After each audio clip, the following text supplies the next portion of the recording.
जय Jagannath. Hi guys, मु निगम welcome करूँ मोर यूट्यूब चैनल जेबीएन ट्यूटोरियल को। गाइज आज आम मैथ्र गोटे बेसिक टॉपिक पढ़ा गुणनियक एवं गुणितक। गुणनियक को इंग्लीश में कहुए फैक्टर एवं गुणितक को इंग्लीश में कहुए मल्टीपल बोली कहुए। एवं आम देखा गुणनियक कौन। गोटे संख्या जो संख्या गुड़िक द्वारा पूर्ण रूप से विभाज्य हुए से संख्या गुड़िक हेउछि तार गुणनियक। गोटे संख्या प्रथम नहीं गोटे संख्या जो 8 है जो संख्या गुड़िक द्वारा पूर्ण रूप से विभाज्य हुए। ये पूर्ण रूप से विभाज्य अर्थ कौन। आम यही 8टा क्यों क्यों संख्या द्वारा आम जब हरण कर संख्या द्वारा हरण कले जमी भागशेषटा 0 हम से पूर्ण रूप से विभाज्य बोली कहुए। जमीक धर देखा 8 को 1 द्वारा हरण करवा 1 8 8 माने भागफल के 0 हो गला ना। तो यहाँ पूर्ण रूप से विभाज्य आम कह तेरे 1 तार हूँ गुणनियक। सपोज देखा पुणी सपोज देखा आम 8 को 2 द्वारा देखा 2 को पणिकार 8 अच्छी 2 6 8 ता माने 0 भागशेष 0 आसला। तो ये कौन हम ना आमर 2टा 8 गोटे गुणनियक हेब। से भाया 3 देखा 3 के 3 3 दूने 6 3 3 9 3 2 6 तार अर्थ ये 2 भागशेष के बढ़ी जाऊँगी भागशेष 2 बढ़ी जाऊँगी। तेणु यहाँ पूर्ण रूप से विभाज्य नुहे। तेणु ये 3टा कौन हम तार गुणनियक हो पार। तो एमती आम देखिले 3 हेनी 4 को पणिकार 8 अच्छी 4 2 गुणे 8 5 को पणिकार अच्छी कि ना 6 को पणिकार अच्छी कि ना 7 को पणिकार ना 8 को पणिकार अच्छी।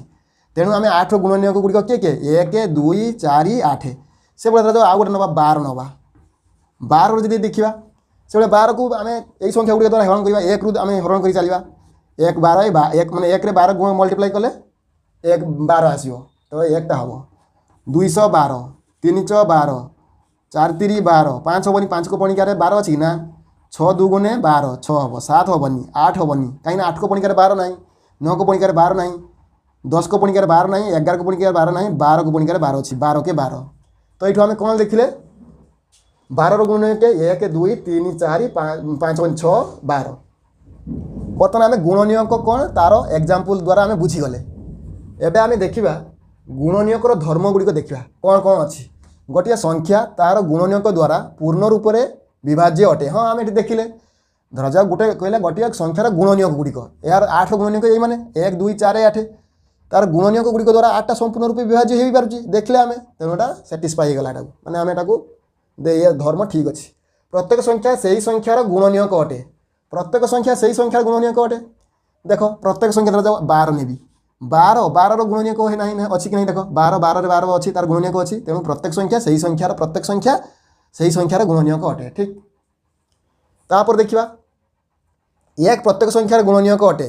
हाँ आम देखिले 8 देखिले भी 1 अच्छी 12 देखिले तार भी 1 अच्छी। आउ कौन संख्या जी काढ़ा 6 भी काढ़ा देख 1 हम 1 रे 6 गुणन कले मैंने 1 6 को जो 1 द्वारा हरण कर पूर्ण रूप से विभाज्य हो तेणु तार 1 तार गुणनियक हम 2 हम 2 3 6 3 2 6 4 हेनी 5 हेनी 6 हम। तेणु आम कौन देखिले देख से कहे 1 प्रत्येक संख्यार गुणनियक अटे। हाँ 1 प्रत्येक संख्यार गुणनियक अटे सॉरी 1 प्रत्येक संख्यार गुणनियक अटे होगा ना। तेणु आम कौन देखिले ना 1 प्रत्येक संख्यार गुणनियक अटे। ये धर्म ठीक अच्छे। कौन सी संख्यार गुणनियक संख्या ठारू सान कि संख्या सह समान। हाँ देखा कौन सी संख्यार गुणनियक संख्या ठारू सान कि संख्या सह समान। यही 6 देखा 6 गुणनियक के 1 2 3 6 तार गुणनियक गुड़िक संख्या सह सामान होची माने मैक्सिमम के 6 अच्छी 6 सामान होची कि ताठू सान होची। देखो 1 2 3 गुड़ाक संख्या सान होची एटा आम ठीक बोली देखीदे। प्रत्येक संख्या अति कम प्रत्येक संख्यार अति कम 2टी गुणनियक थाए 1 एवं से निजे। हाँ प्रत्येक संख्यार अति कम 2टी गुणनियक थाए 1 एवं से निजे। हाँ आम देखिले प्रत्येक संख्यार अति कम 2टी गुणनियक थी केमिति आम जानी जो मौलिक संख्या पढ़ीचे मौलिक संख्या हूँ से संख्या जार अति कम 2टी गुणनियक थी एवं अति बेसी 2टी गुणनियक थी। अर्थात जो संख्यार केवल 2टी मात्र गुणनियक थाए से संख्या को आम कौन कहवा ना मौलिक संख्या बोली कहवा। देखिए 5 देखा 5 किए हम 1 आउ 5 आउ तार गुणनियक नहीं तेणु अति कम 2 गुणनियक रहा आउ से 2 गुणनियक किए 1 आउ से निजे से निजे। तेणु आम कौन देखिले ना प्रत्येक संख्यार अति कम 2टी गुणनियक थाए से 1 एवं से निजे अटे। आउ गोटे व्यतिक्रम ये देख ବ୍ୟତିକ୍ରମ କ'ଣ ଅଛି ନା ଏକ ଗୋଟେ ଏମିତି ସଂଖ୍ୟା ଯାହାର କେବଳ ଗୋଟିଏ ମାତ୍ର ଗୁଣନୀୟକ ଥାଏ। ଏକ ଗୋଟେ ଏମିତି ସଂଖ୍ୟା, ଏଠି ମୁଁ କହିଲି ନା ପ୍ରତ୍ୟେକ ସଂଖ୍ୟାର ଅତି କମରେ 2 ଗୁଣନୀୟକ ଥାଏ, ପୁଣି କଣ୍ଟ୍ରାଡିକ୍ଟେସନ୍ ଆସିଯିବ କି ଏକର ତ ଗୋଟିଏ ଗୁଣନୀୟକ ସେଇଟା ମୁଁ କହିଦେଉଛି। ବ୍ୟତିକ୍ରମ କ'ଣ ନା ଏକ ଗୋଟେ ଏମିତିକା ସଂଖ୍ୟା ଯାହାର କେବଳ ଏକର ଗୋଟିଏ ଗୁଣନୀୟକ ଥାଏ, ଗୋଟିଏ ଗୁଣନୀୟକ ଥାଏ, ସେ ନିଜେ, ଯିଏକି ସେ ନିଜେ ଏକର ଗୁଣନୀୟକ କିଏ, ସେ ନିଜେ, ଆଉ ତ କିଏ ନାହିଁ। ତେଣୁ ଏକ ଗୋଟେ କ'ଣ ମୌଳିକ ସଂଖ୍ୟା ନୁହେଁ କି ଯୌଗିକ ସଂଖ୍ୟା ନୁହେଁ, ଏଇଟା ଗୋଟେ ସ୍ୱତନ୍ତ୍ର ସଂଖ୍ୟା ବୋଲି ଧରି ନିଆଯାଏ ହେଲା। ତ ଇଏ ଥିଲା କ'ଣ ଗୁଣନୀୟକ। ଏବେ ଆମେ ଦେଖିବା କ'ଣ ନା ଗୁଣିତକ ବିଷୟରେ ଦେଖିବା। ଏବେ ଦେଖ ପଢ଼ିବା ଗୁଣିତକ, ତାକୁ ଇଂଲିଶରେ ମଲ୍ଟିପୁଲ୍ ବୋଲି କୁହାଯାଏ। କୌଣସି ସଂଖ୍ୟାକୁ ଯଦି 1 2 3 4 ଅନୱାର୍ଡ଼ ମାନେ ଆଗକୁ ଆହୁରି ଅଛି ସଂଖ୍ୟା ଦ୍ୱାରା ଗୁଣନ କରାଯାଏ, ଯେଉଁ ସଂଖ୍ୟା ଗୁଡ଼ିକ ମିଳେ ସେହି ସଂଖ୍ୟା ଗୁଡ଼ିକକୁ ଉକ୍ତ ସଂଖ୍ୟାର ଗୁଣିତକ ବୋଲି କୁହାଯାଏ।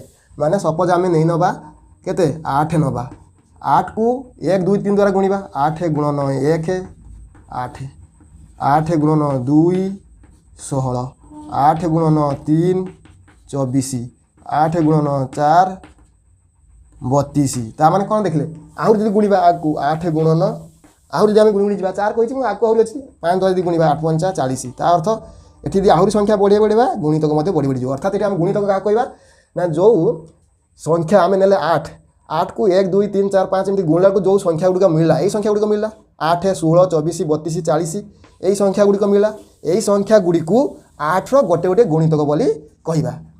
ଏବେ ଡେଫିନେସନ୍ ବୁଝିପାରିଲ। ଏବେ ଗୁଣିତକର କିଛି ଧର୍ମ ଦେଖିବା, ଗୁଣିତକର କିଛି ଧର୍ମ ଆମେ ଆଲୋଚନା କରିବା। ପ୍ରଥମ ଧର୍ମ, ଗୋଟିଏ ସଂଖ୍ୟାର ଅସଂଖ୍ୟ ଗୁଣିତକ ଥାଏ। ହଁ ଏଇଟା ସତ କଥା, ଗୋଟିଏ ସଂଖ୍ୟାର ଅସଂଖ୍ୟ ଗୁଣିତକ ଥାଏ। ଦେଖ 8ର ଆମେ ଧରିବା 8 16 24 32 40 ଆହୁରି ବଢ଼ିଯିବ। ଆମେ ଯଦି ଆହୁରି ଗୁଣନ କରିବା ଆହୁରି ବଢ଼ିବ, କାହିଁକି ନା ଏଇଟା ଗୋଟେ ଅନିର୍ଦ୍ଦିଷ୍ଟ ସଂଖ୍ୟା ଥାଏ। ଆଉ ଆମେ ଯେହେତୁ ଏଇଟା ମଧ୍ୟ କ'ଣ ପାଇବା ଅନିର୍ଦ୍ଦିଷ୍ଟ ଗୁଣିତକ ପାଇପାରିବା। ତାପରେ ଦ୍ୱିତୀୟ ଧର୍ମ, ଗୋଟିଏ ସଂଖ୍ୟା ତାର ସବୁଠାରୁ ସାନ ଗୁଣିତକ ଅଟେ। ଗୋଟେ ସଂଖ୍ୟା ତାର ସବୁଠାରୁ ସାନ ଗୁଣିତକ ଅଟେ। ହଁ ଯେମିତିକି ମୁଁ ଆଉ ଗୋଟେ ନେଇ ଧର 5, 5ର କି ହେବ 1 ଗୁଣନ 5 ଗୁଣନ 1 5, ତାପରେ 5 ଗୁଣନ 2 10, 5 ଗୁଣନ 3 15, 5 ଗୁଣନ 4 କେତେ 20। ଏଠି ଆମେ କ'ଣ ଦେଖିଲେ ଅର୍ଥାତ୍ ଦେଖ ଯେତେ ଗୁଣିତକ ସବୁ ବାହାର କଲେ 5ର ଗୁଣିତକ ଯେତେ ବାହାର କଲେ 5 10 15 20 ତାର ସବୁଠୁ ସାନ ଗୁଣିତକ କିଏ?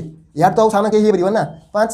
ତେଣୁ ଏଠି କ'ଣ ହେବ କ'ଣ ଗୋଟେ ସଂଖ୍ୟାର ସବୁଠାରୁ ସାନ ଗୁଣିତକ ସେ ନିଜେ ଅଟେ। ଦେଖ ସେଇଟା ସେ ନିଜେ, ତେଣୁ ସାନ ଗୁଣିତକ 5 ଅଟେ। ତାପରେ କ'ଣ କରିବା ଦେଖିବା ତୃତୀୟ ଧର୍ମ, ଗୋଟିଏ ସଂଖ୍ୟାର ଗୁଣିତକ ତା ସହିତ ସମାନ ହୋଇପାରେ କିମ୍ବା ତାଠାରୁ ବଡ଼ ହୋଇପାରେ କିନ୍ତୁ ସେହି ସଂଖ୍ୟାଠାରୁ ସାନ ହେବ ନାହିଁ। ହଁ ଦେଖିବା ଆମେ ଯେମିତି ଏଠି 8ଟାକୁ ଆଉଥରେ ମୁଁ ଏକ୍ଜାମ୍ପଲ୍ ନେଇନେଉଛି। ଦେଖ ଗୋଟେ ସଂଖ୍ୟା ଆମେ ଦେଖିଲେ କ'ଣ 8ର ଗୁଣନ କଲେ 1 2 3 ଗୁଣନ କରିବାକୁ ତାର ଗୁଣିତକ ସବୁ ପାଇଲେ 8 16 24 32 40। ଏବେ ଆମେ କ'ଣ ଦେଖିବା, ଏବେ ଆମେ ଦେଖିବା କି ସେ କହିଲା ଗୋଟିଏ ସଂଖ୍ୟାର ଗୁଣିତକ ତା ସହିତ ସମାନ। ହଁ 8ର ଗୁଣିତକ ପ୍ରଥମେ କି ହେଲା 8 ତା ସହିତ ସମାନ ହେଲା, ସମାନ ହେଇପାରିବ, ଠିକ୍ ସମାନ ହେଇପାରେ କିମ୍ବା ତାଠାରୁ ବଡ଼ ହୋଇପାରେ। ହଁ ଦେଖ ଆଉ ସବୁ ଯେତେ ପାଇଲେ 16 24 32 40 ଇଏ 8 ଠାରୁ ବଡ଼ ନା ଏ ଗୁଣିତକ ଗୁଡ଼ାକ, ଇଏ ତ ସମାନ ହେଇଗଲା, ସମାନ ହେଇପାରିବ, ସମାନ ହେଇଗଲା। କିନ୍ତୁ ଏବେ ଆମେ ଦେଖିବା କ'ଣ ବଡ଼ କହିছে 16 24 32 40। ଦେଖ 8ଟା ଏଇଟା 8ର ସଂଖ୍ୟା ତାଠୁ ବଡ଼ ହେଲା, ତାର ଗୁଣିତକ କ'ଣ ନା ବଡ଼ ହେଲା, ଠିକ୍ ଏଇଟା ବି ହେଇଗଲା। ତ ତାପରେ ଦେଖିବା କିନ୍ତୁ ସେଇ ସଂଖ୍ୟାଠାରୁ ସାନ ହେବ ନାହିଁ। ହଁ ଦେଖ 8 ଅଛି, 8ର ସବୁଠାରୁ ସାନ ଗୁଣିତକ କିଏ 8, ତାଠୁ ଆଉ ସାନ କିଏ ଅଛି କି? ତେଣୁ ସାନ ଗୁଣିତକ ହେଇପାରିବ ନାହିଁ, ମାନେ 8 କୌଣସି ସଂଖ୍ୟାର ଗୁଣିତକଟା ସେଇ ସଂଖ୍ୟାଠୁ ସାନ ହେଇପାରିବ ନାହିଁ। ତେଣୁ ଏଠି 8ରୁ ଆଉ ସାନ ହେଇପାରିବନି, ସେ ହିଁ ହେଲା ନା ଆମେ 8କୁ ନେବାନି 5କୁ ନେବା, 5ର ସବୁଠାରୁ ସାନ ଗୁଣିତକ କିଏ 5, ଅର୍ଥାତ୍ ସେଇ ସଂଖ୍ୟା ସହ ସମାନ, ତାଠୁ ସାନ ହେଲା କି? ତାଠୁ ସାନ ହେଇପାରିବ ନାହିଁ, ତେଣୁ ଏଟା ସତ ହେଇଗଲା। ତାପରେ କ'ଣ କହିଲା ପ୍ରତ୍ୟେକ ସଂଖ୍ୟା 1ର ଗୁଣିତକ ଓ ନିଜର ଗୁଣିତକ ଅଟେ। ହଁ ଏଟା ମଧ୍ୟ ପ୍ରତ୍ୟେକ ସଂଖ୍ୟା 1ର ଗୁଣିତକ ଏବଂ ନିଜର ମଧ୍ୟ ଗୁଣିତକ ଅଟେ। ତ ଆଶା କରୁଛି ମୋ ଭିଡ଼ିଓଟି ଆପଣମାନଙ୍କୁ ଭଲ ଲାଗିଥିବ। ଆଉ ଯଦି ଭଲ ଲାଗିଥିବ ତେବେ ମୋ ଚ୍ୟାନେଲକୁ ଲାଇକ୍ ସେୟାର ସବସ୍କ୍ରାଇବ୍ କରିବା ପାଇଁ ଭୁଲିବେନି। ରହୁଛି, ଜୟ ଜଗନ୍ନାଥ।